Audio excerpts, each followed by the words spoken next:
మా అన్నయ్య బర్త్డేకి ఏ స్పెషల్? ఈ రోజు మా అబ్బాయి పుట్టినరోజు అనమాట. ఉదయాన్నే అయితే ఏమీ చేయలేదు. ఈరోజు మే 7వ తారీఖు, వాడు మే 7వ తారీఖు పుట్టాడు. ఉదయం ఏమి చేయలేదని చెప్పేసి నైట్గా అయితే నేను వాడికి ఇష్టమైన చేస్తున్నాను.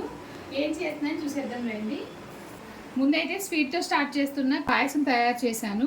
తర్వాత చూసారంటే బగారా రైస్ సింపుల్గా చేశాను. ఇంక తర్వాత చూసారంటే గారెలు వేస్తున్నాను. మిక్సీలో వేసాను అనమాట, గ్రైండర్ లేదని చెప్పేసి. పిండి పలచన అయిపోయింది అనమాట. మిక్సీ జారు పెట్టిన వెంటనే ఒక్కసారిగా మిక్సీలోంచి పొగలు వచ్చేసినాయి.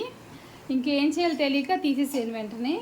ఇంక తర్వాత చూసారంటే చికెన్ గ్రేవీ లోకి ఇంకా గారెల్లోకి బాగుండేలాగా చిక్కటి గ్రేవీతో చేశాను. చాలా బాగుంటుంది టేస్ట్ అయితేను. రెసిపీ వచ్చేసి బ్లాగ్లో పోస్ట్ చేస్తాను చూడండి.